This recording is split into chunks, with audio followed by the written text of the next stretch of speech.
Hector Williams, a 38-year-old resident of San Bernardino, California, has dedicated the last 15 years to managing his father's legacy, a heavy machinery company. Despite its modest scale, the business boasts a loyal client base, a testament to which Hector is deeply proud. Alongside his wife, Maria, they've nurtured a family that embodies the quintessential American dream. Their union, spanning 15 years, has produced two delightful children, Javier, 12, and Sofia, 9. Their lives, though unostentatious, brim with joy and contentment. Weekends are filled with barbecues, and family excursions to the beach are a cherished ritual. Maria, 37, is a woman of beauty and grace, her golden hair and vibrant green eyes exuding warmth and tenderness. As a dedicated stay-at-home mother, she has forsaken her own career aspirations to tend to their family with unwavering commitment. Her mornings begin with preparing breakfast for Hector and ensuring the children reach school safely. Her days are then devoted to maintaining their home, preparing meals, and shuttling the kids to their activities. Her relentless dedication, delivered without a hint of grievance or demand, stands as a pillar of comfort for Hector. "You are my everything," she says, and I can feel the sincerity in her words. Maria has always been the embodiment of warmth and kindness, with family ranking as her paramount concern. I share her sentiment. I've always prided myself on my work ethic, seeing myself as someone who sees projects through to completion. Each day is rewarding, knowing that I'm toiling for the sake of our small family, my wife and children. Yet lately, I found myself pondering if I've become too comfortable in this routine. In the past few years, there have been moments when the fatigue at work has seeped into my thoughts, casting doubts about the future. I've kept these musings to myself, knowing that Maria shouldn't bear the weight of my uncertainties. I've maintained that my role is to work diligently and provide, while hers is to keep our home a haven of warmth and stability. It was a perfect equilibrium, until a peculiar evening disrupted the harmony. That night, I was lounging in the living room, my back against the couch, casually scrolling through Facebook for any work-related updates. Maria was in the kitchen, busy preparing dinner, with the children playing close by. All seemed well on the surface. But it was then, as the evening unwound, that I noticed something that gave me pause. After we'd eaten, I observed a small, crimson blemish on Maria's neck, a detail that struck me as unusual. It appeared to be a love bite, but something about it didn't quite fit. Instead of confronting her immediately, I found myself fixated on the mark, my gaze unable to break away. I attempted to rationalize it as a playful incident involving our son, Javier, yet an unsettling feeling began to take root. My heart raced, and my stomach felt a vice-like grip. "Maria, what's happening?" I ventured to break the silence. She turned to me, her smile in place. "What is it?" "I'm just a bit tired." I nodded, but the unease persisted. It wasn't the first time I'd sensed Maria pulling away. Her gentle smile remained, but behind it, I saw the fatigue in her eyes and detected a disconnection in her voice. Perhaps it was simply the ebb and flow of life, exhausting, relentless days. Yet, at that moment, a foreboding clutched at my heart. My awareness became acutely refined. Whenever Maria absent-mindedly grazed her neck in my presence, I found myself captivated by her gesture. Unaware of my fixed attention, she carried on with her regular activities, attending to duties that had become second nature to me. I hesitated to confront her directly, afraid to hear an unwilling response. The mysterious mark, however, seemed to linger like a persistent thorn, jabbing at my heart, intensifying the pain with each contemplation. I started to reminisce about our shared moments, noticing a decline in our interaction, particularly in the evenings. Maria would retire early when fatigued, while I remained enveloped in my work-driven existence. Our exchanges no longer brimmed with laughter or mutual concern. A reticence had settled between us, a mere pretense of living while our deeper desires went unfulfilled. Doubts began to creep in, prompting me to question if her heart had wandered to another, or if our bond was subtly fraying. One night, as I lounged on the bed, my fingers grazing my phone, I observed Maria's increased activity on Instagram. New faces populated her feed, acquaintances unfamiliar to me. No photos with other men, yet her posts instilled an inexplicable sense of detachment within me. It was an intangible feeling, as though the woman I knew intimately had morphed into a stranger.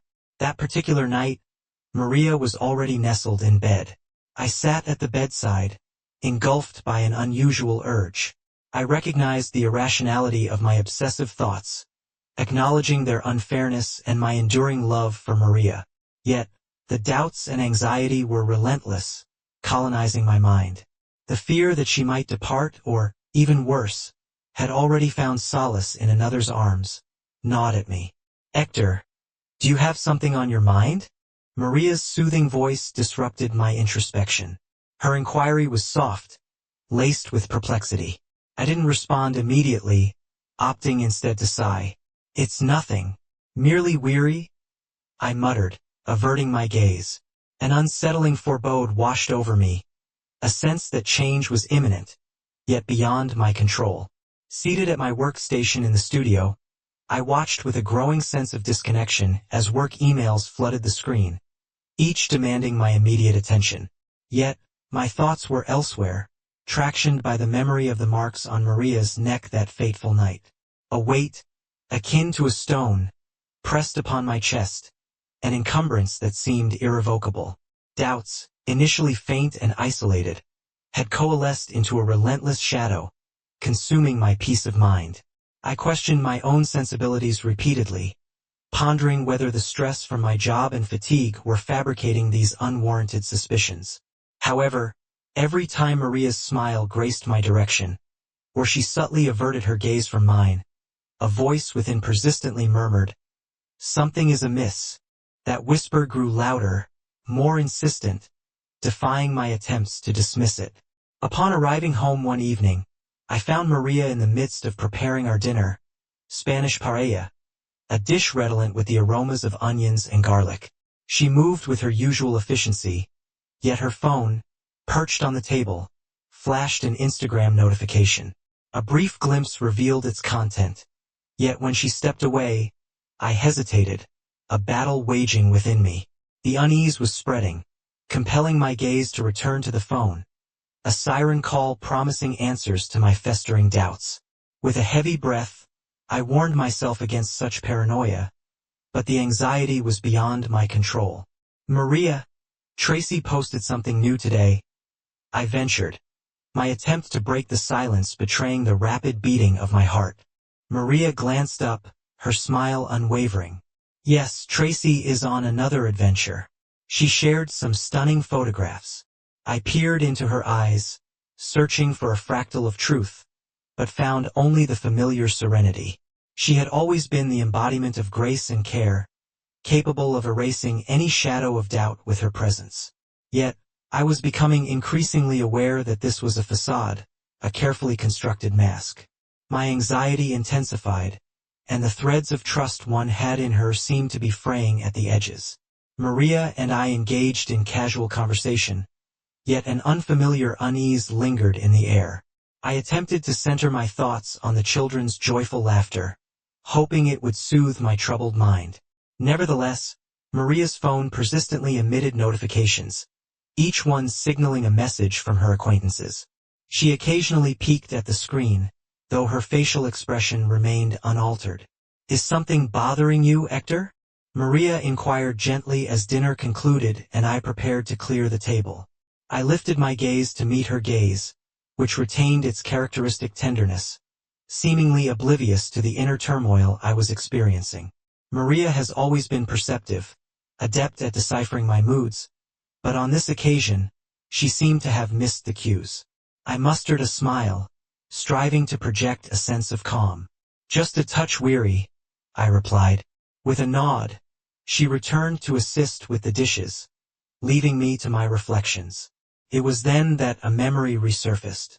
Several months prior, Maria had spoken of Ruben, a colleague she had befriended at work. They had enjoyed a harmonious working relationship, and she had expressed her respect for his abilities. Whenever Ruben's name arose in conversation, Maria spoke of him with a note of admiration and trust. He was a married man, and our interactions with him had always been amicable. However, the mention of Ruben now carried a different weight in my mind. That night, Maria returned from a meeting, mentioning in passing that Ruben had been in attendance. Her tone struck me as slightly off, as though she was reluctant to bring him up, yet she made a point of clarifying that their relationship was purely professional. This detail raised a red flag for me, though I concealed my concern at the time. Doubt had subtly taken root. As days turned into weeks, my ire about Maria intensified. I found myself scrutinizing her every move, my paranoia growing by the day.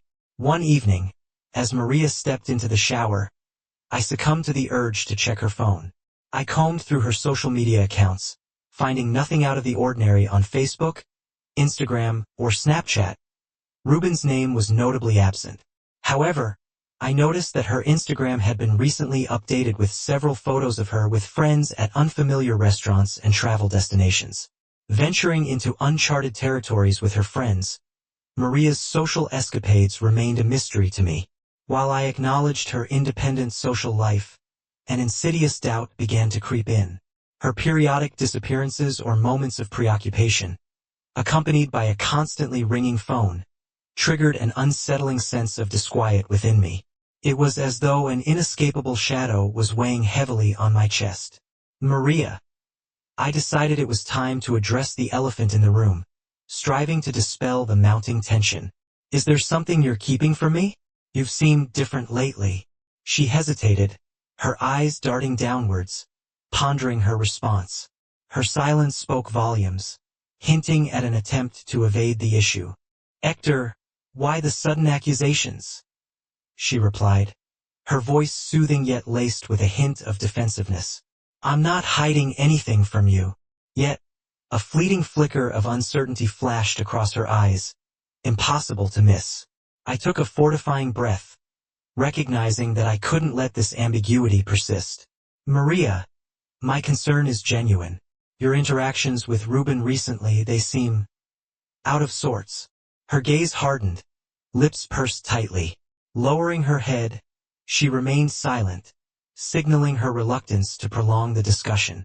Despite her silence, seeds of doubt had already taken root, sprouting within me and distorting my perception of her. That night, we lay side by side in a heavy silence until the lights dimmed. Beside me, she slept as though nothing had changed, but I knew deep down that my world had shifted. The trust one once had in her, and in our exchanges, was no longer unwavering. Despite my resolve to put my doubt aside, the voice in my head grew increasingly louder, impossible to ignore. Details that I had previously overlooked now caught my attention, heightening my anxiety. Maria's smiles, her frequent outings, and even her casual phone calls and messages all seemed to unsettle me. Engaged in the mundane routine of checking extracurricular activities, my curiosity got the better of me. I found myself inadvertently scrolling through Maria's social media, looking for any indication of foul play. That night, she sent me a message, informing me of a social gathering she was attending with friends at a local bar. My response was muted.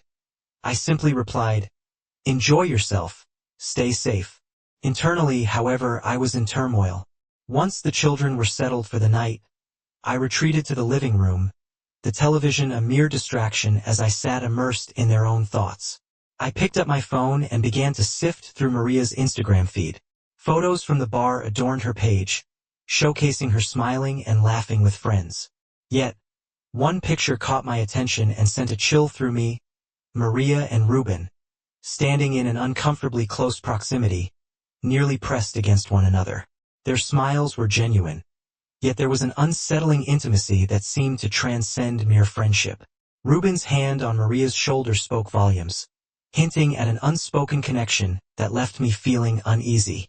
I attempted to dispel the feeling, rationalizing that it was just a casual group photo, that I was reading too much into it. Deep down, though, I knew I could no longer feign ignorance. A whirlwind of anger, pain, and confusion began to swirl within me, clouding my judgment and clarity of thought. Determined to confront the reality, I resolved to take action. I would uncover the truth, no matter how painful it might be. I left work early that day, intent on finding Maria and discovering her true whereabouts. I assured myself that, today, I would face the truth head-on. It was as if I had been ensconced in a sheltered sphere, and in that instant, it shattered irrevocably. I pulled up next to the bar, noticing Maria's vehicle parked outside. There she was, amidst a cluster of acquaintances, engaged in lively conversation and hearty laughter. Yet, I lingered in the shadows, unseen, my eyes trained on her every gesture. Some time passed before I witnessed Reuben approach, beverage in hand, positioning himself beside her. She greeted him with a smile, and he leaned in, murmuring secrets into her ear. For a fleeting second, their gazes locked, a silent exchange that suggested a hidden bond, an unspoken connection that seemed to transcend friendship. A sudden vertigo overtook me, my heart racing like it had been struck by a weighty blow. What was transpiring? Why did it feel as though I was already relinquishing her? I had faith in the resilience of our marriage, convinced that nothing could sever our bond. But in that decisive moment, the stark reality dawned on me. I had been woefully mistaken. I struggled to compose myself, advancing toward the bar's entrance with deliberate, measured steps. Each stride felt like a descent into an unfathomable chasm. I swung the door open and stepped into the dimly lit interior, my gaze fixated on Maria and Reuben. I remained by the door, a silent observer. Maria's smile was unmistakable. She was yet unaware of my presence. Reuben leaned in again, whispering in her ear, and she nodded, still beaming. That sight shattered my heart. On impulse, I moved toward them, standing directly in their path, my chest swirling with a cocktail of anger, disappointment, and betrayal. "Maria," I called out softly, my voice tinged with the anger I had been bottling up. She turned, her expression a mixture of surprise and confusion at the sight of me. "Hector? What are you doing here?" she inquired, her voice betraying a note of anxiety, as if my presence was unexpected. Hector was about to articulate his thoughts when I interjected, halting his words. "Hector, take a moment," Maria implored, her voice quivering as she reached out to grasp my hand. "I swear on my life we are merely friends. Nothing beyond that." I maintained my composure with difficulty, clenching my teeth. "Your words suggest one thing, but your actions imply otherwise. Maria, the person you are now is not the one I knew." My voice lowered to a soft murmur, laden with sorrow. "You've transformed." A pallor washed over her face as the weight of the moment settled in. "Hector, I'm truly sorry. I hadn't intended for you to discover it in this manner. Can I still place my faith in you?" I inquired, my tone frosty and distant. "Your glances, your body language, they speak volumes." A murmur of curiosity spread through the bar, drawing attention to our encounter. Reuben glanced between us, then at Maria, before softly suggesting, "Perhaps we should allow them some privacy." He excused himself, leaving us to our conversation. Standing before me, Maria's head hung low, tears cascading down her cheeks. Her helplessness tugged at my heartstrings, yet the anger within me continued to burn. "Maria, why did you deceive me? You've made me question everything I believed in." She lifted her gaze, her eyes brimming with remorse. "Hector, I can't seem to find the words.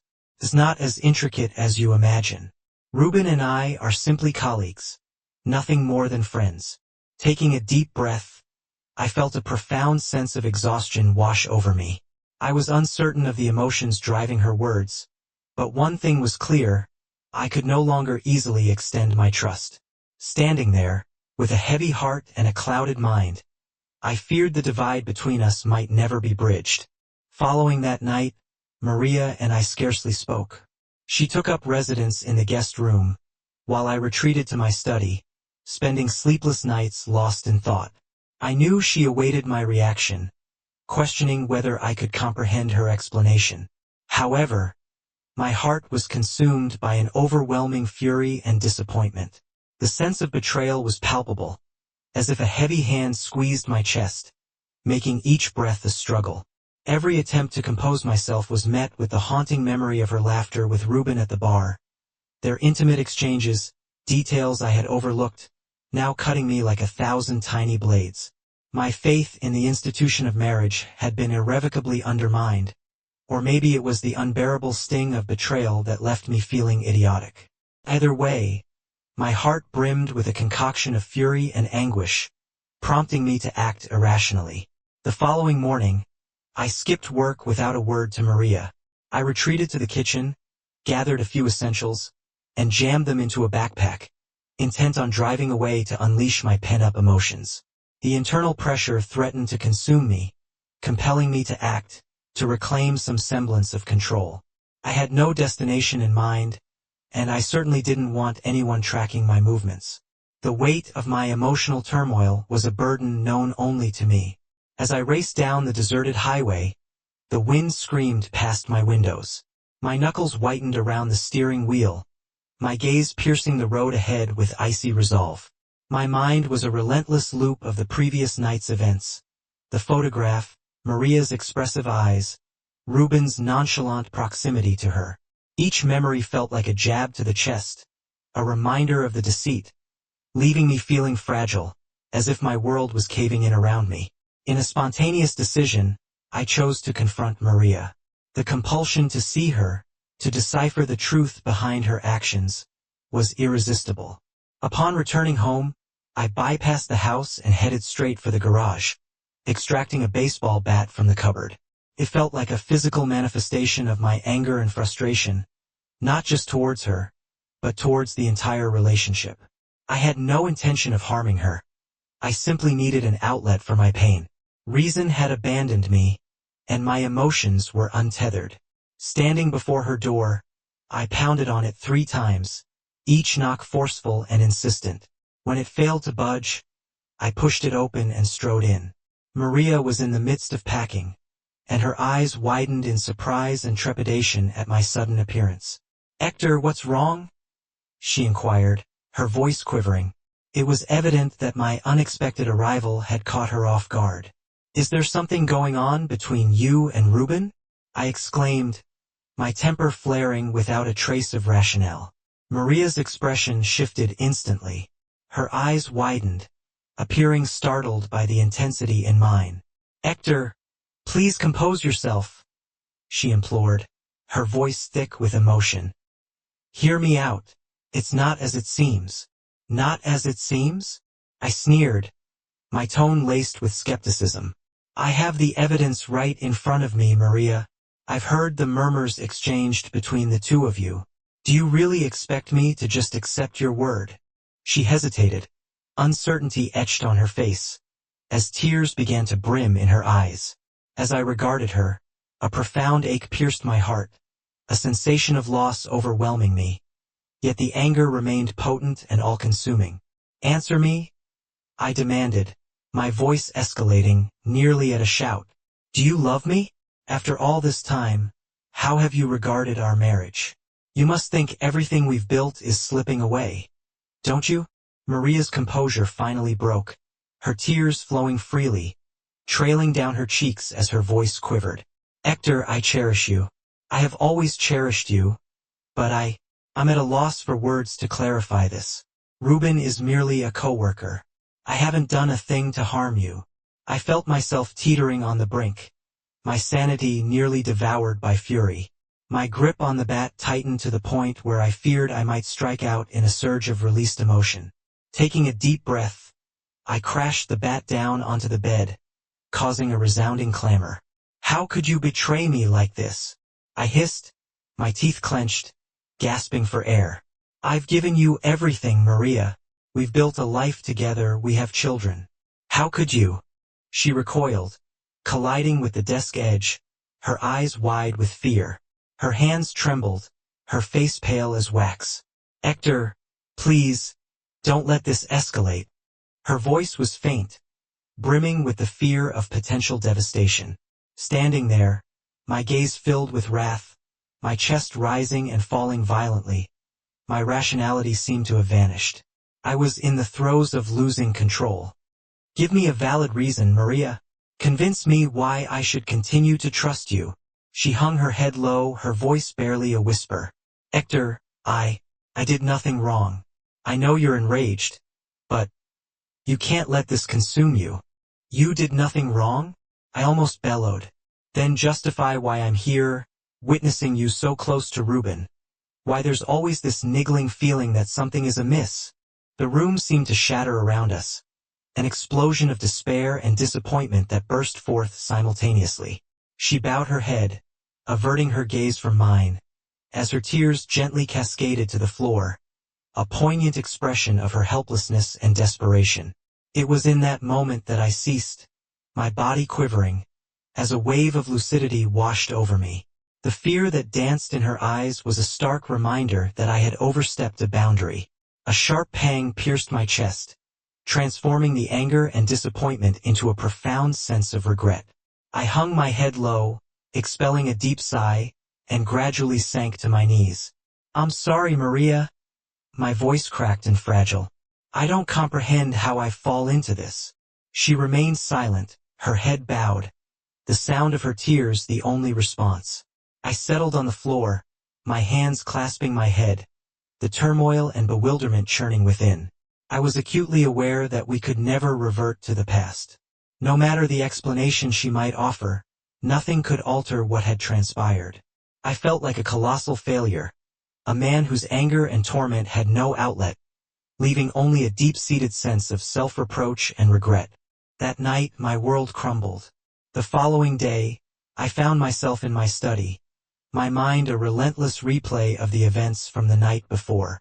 Maria's tears, her forlorn gaze, my own outburst of violence. All of it cycled through my thoughts. It was then that the gravity of my actions began to dawn on me. I could no longer ignore the tidal wave of self-condemnation and shame that crushed me, as if a mountain were pressing down on my chest, making each breath a struggle. Attempts to reach Maria were fruitless. Her phone remained unreachable. She had retreated to her room, refusing to confront me. I understood that she needed time, and perhaps she would never wish to see me again. Yet, I clung to the hope that there might be something I could do, to offer an explanation or find a way to rectify the pain I had inflicted. However, each time I reached for the phone, the sight of her missed calls halted my hand. In that instant, I was consumed by an overwhelming sense of helplessness and anguish.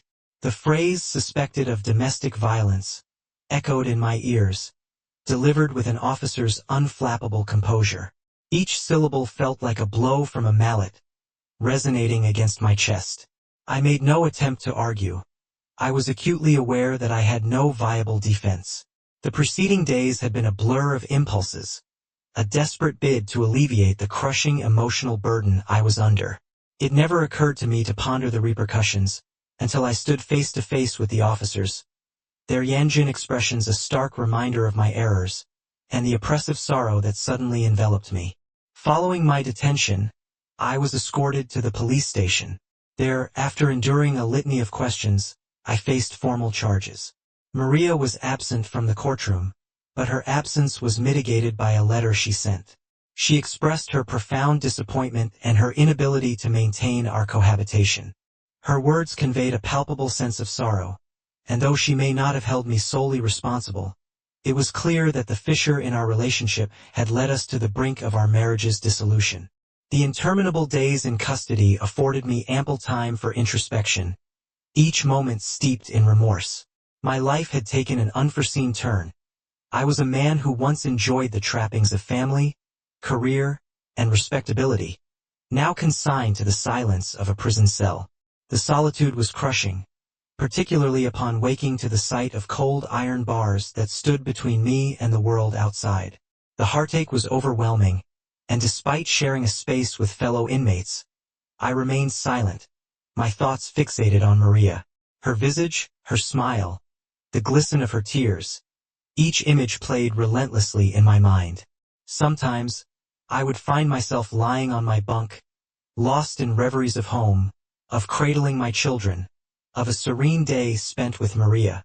Those simple pleasures, once taken for granted, now seemed like pipe dreams, out of reach and lost to the past.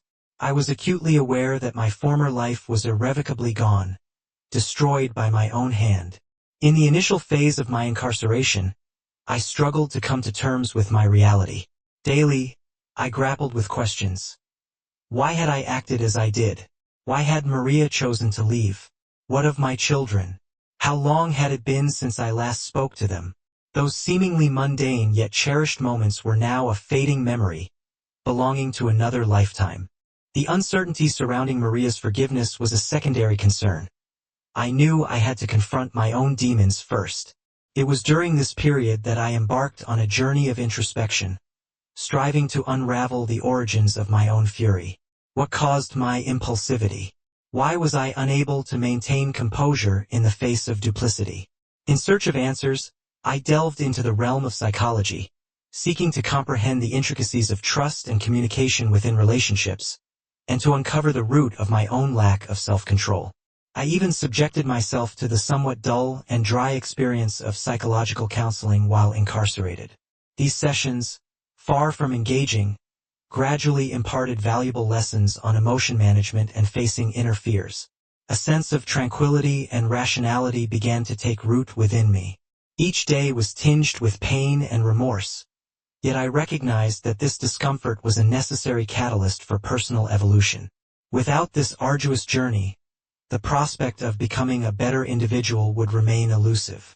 Hector, the counselor remarked during one session, the past is immutable, but the future is malleable. You have the power to make different choices, not only for yourself but also for your loved ones. This proclamation served as a defining moment, yanking me from the depths of self-reproach. Indeed, the past was fixed, but the future was a canvas awaiting my strokes. I could not allow my past anger and mistakes to govern my existence. I started to envision a post-release life, one devoid of the former impulsive man and brimming with a father and husband capable of emotional regulation and accountability. This introspective phase was pivotal in my transformation. Whenever thoughts of Maria, Javier, and Sofia crossed my mind, even though they were no longer by my side, I pledged to fight for an opportunity to reconnect with them. The path was arduous and protracted, but I understood that only through self-redemption could I hope to reclaim their trust, if such an opportunity even existed. The physical confines of prison did not entirely ensnare my mind. Within these walls, I learned to break free from the shackles of my past, and to approach future challenges with a more measured and mature demeanor. I gradually came to see that while I could never erase my past transgressions, they could become the driving force behind my personal development. As I stepped beyond the threshold of the penitentiary, a surge of renaissance enveloped me. The anticipation of this moment had been etched in my mind, yet the reality of my liberation seemed surreal. The Urdu swung open the ponderous iron portal, and my heart pounded sharply, my feet feeling like they were encased in lead. I was adrift, uncertain of my next move, of how to navigate the world that lay beyond these walls, and, most dauntingly, how to confront Maria and the children. My former life, my sense of identity, had been shattered.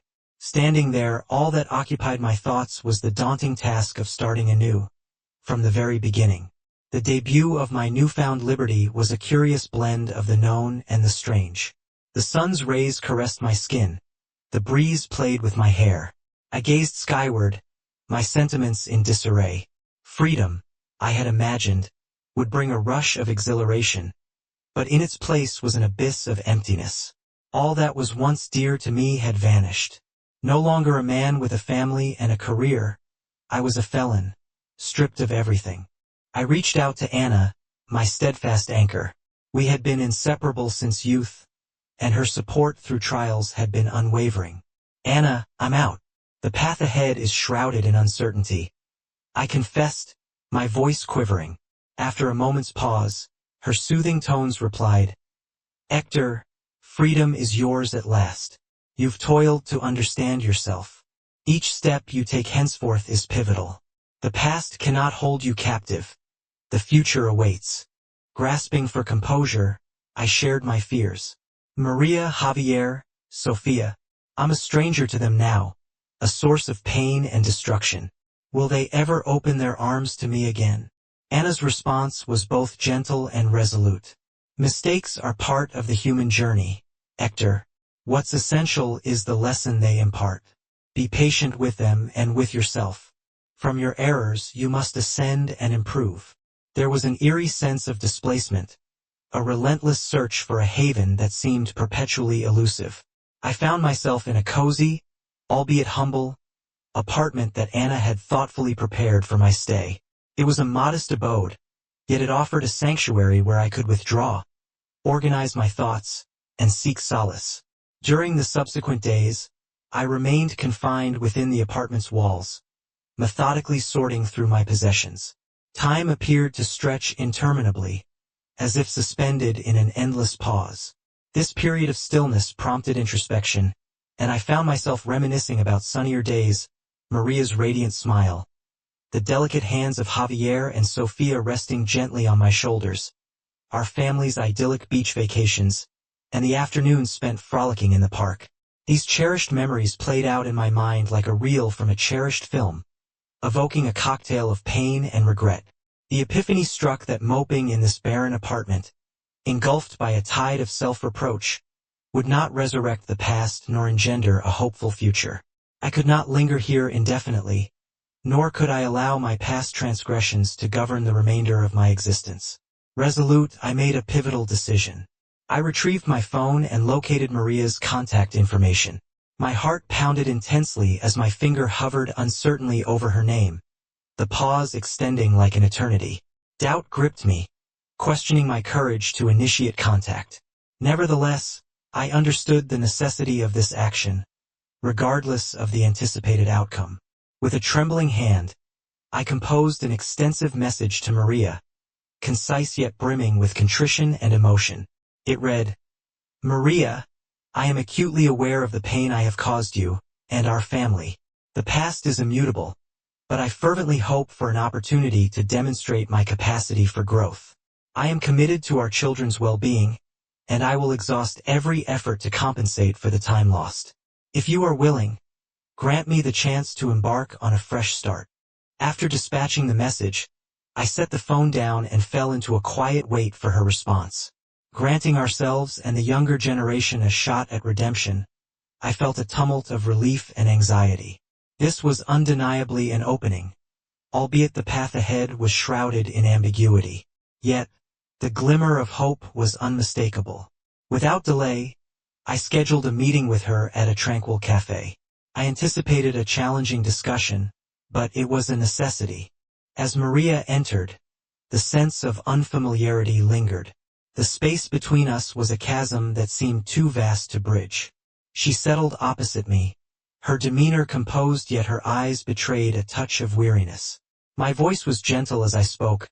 "Maria, I'm aware of the wrongs I've committed against you and our children. I don't presume you'll forgive me outright, but I'm reaching out for us to restart on a clean slate. Let's start with the fundamentals, not to reclaim what was, but to forge a fresh beginning." Maria's head dipped momentarily before she lifted her gaze to meet mine. "Hector, it's crucial for you to grasp that trust, once shattered, is difficult to restore. I can't view you as I once did, but I see your efforts. I urge you to continue your journey of self-improvement, and to serve as a positive influence for our children." A nod of acknowledgement escaped me, my eyes brimming with appreciation. "I will commit to this, both for your sake and for mine." We engaged in a lengthy conversation that day, delving into our past transgressions, yet also dreaming of future possibilities. Our relationship could never revert to its former state, but the chance for a new beginning was ours for the taking. The children were slow to warm up to me, yet they began to interact, signaling the arduous journey that lay ahead. At least I was walking the right path. As days turned into weeks, I embarked on the reconstruction of my life. In the presence of Maria and the children, I endeavored to be a better man, more seasoned, more considerate. I recognized that this was not solely about regaining their trust, but about remolding myself. The road stretching out before me was long and unpredictable, yet I believed that with persistence, I could earn their love and respect anew. In the realm of Maria and the children, I found myself navigating as an outsider, despite our shared history. Our interactions had taken a turn for the challenging, and the bond we once enjoyed with ease now seemed stretched thin, a shadow of our former relaxed days. Maria maintained her reserve, her forgiveness out of reach, yet she permitted me to ease back into the children's world, bit by bit. It was clear that her heart harbored deep sorrow, a wound that my apologies alone could not heal. Sophia's initiative to bridge the gap came unexpectedly, in the form of a concise message that packing a punch far beyond its length. "Dad, we have a basketball game this afternoon. Can you come?" The message hovered before me, my cursor wandering hesitation, uncertain of the appropriate response. This was more than a casual invitation. It was an olive branch, heavy with the weight of unspoken meanings. Taking a moment to center myself, I responded with a commitment that resonated with the gravity of the situation. "Of course, Sophia. I'll be there." The phone settled back on the table, and I took a moment to steady my racing heart. This was not just an event. It was a responsibility, a chance to reconnect with my children and to ensure I wouldn't lose them again to disappointment. The day of the game, I arrived at the gym with anticipation. Sophia and Javier were already in their element on the court, with Javier clad in blue shorts and Sophia donning her beloved red headband. I watched from the sidelines, a mix of nerves and hope swirling within me. This was my first public appearance with them, and the space between us felt cavernous, despite my presence as their father. Upon spotting me, Sophia sprinted over, her gaze a mirror of her mixed emotions. "Dad, you really came?" There was a hint of query in her voice, but underlying it was a well of hope. I affirmed my presence with a nod and a smile. "Of course, I promised I'd be here." Her smile, small yet heartfelt, brought a warmth back into my life that had been absent for too long. Javier, too, noticed my arrival, ceasing his practice to join us. "You're here, Dad. Today, I'm going to show you my basketball skills." I returned his enthusiasm with a supportive pat on the shoulder. "I'm looking forward to it, son." Her intermittent glances periodically brushed across me, yet she made no move to engage or converse. I was well aware that her watchful eyes were upon me, poised to gauge my transformation, to ascertain if I merited a place in their lives once more. As the match commenced, the air on the court grew thick with tension. Sophia and Javier exerted themselves fully, while I stood on the sidelines, my voice raised in encouragement, a concoction of pride and remorse swirling within me. Witnessing Sophia dash across the court, executing precise moves, I was struck by a nostalgic recollection of her childhood. During those days, she would perch atop my shoulders, proudly displaying her new toys, her laughter ringing through the air. Today, she stood before me as a testament to her strength and independence, no longer the little girl dependent on my guardianship. Following the game, Sophia and Javier hurried over to me, their chests heaving with exertion, awaiting my critique. With a smile, Sophia inquired, "Dad, what do you think of my performance today?" "Exceptional, Sophia. You've surpassed my own abilities at your age," I replied with a proud grin. Javier, brimming with excitement, interjected, "Dad, did you catch my goal during the game?" I playfully tousled his hair, acknowledging, "I did, Javier. You were outstanding today."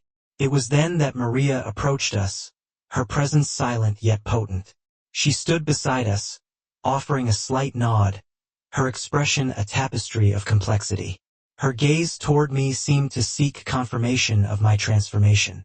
After a moment's quiet, she spoke in a low tone. "You acquitted yourself well today, Hector. The children need your presence." Her words resonated deeply within me, though her demeanor lacked overt emotion.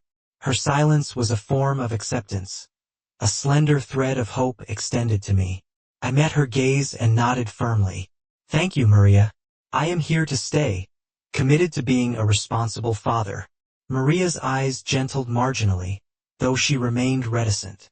She simply stood in silence, observing me with the children. Perhaps she was beginning to release the grip of her past suffering. Time was a necessary ingredient, but today, I sensed a hint of tolerance shimmering in her eyes. While I toiled away in the kitchen, concocting an evening meal for the kids, Sophia strolled in. Her gaze fell upon the knife I wielded and she ventured a comment out of the blue. "Dad, you know, there's something special about when you're at the stove. Mom's cooking always brought us joy too. But there's an intangible warmth that fills the house when you're the one manning the spatula." Her simple utterance resonated with a profound depth, stirring my heart. Despite the irreversible errors I had committed, it was in these quiet, everyday instants that I felt the threads of trust beginning to weave back together.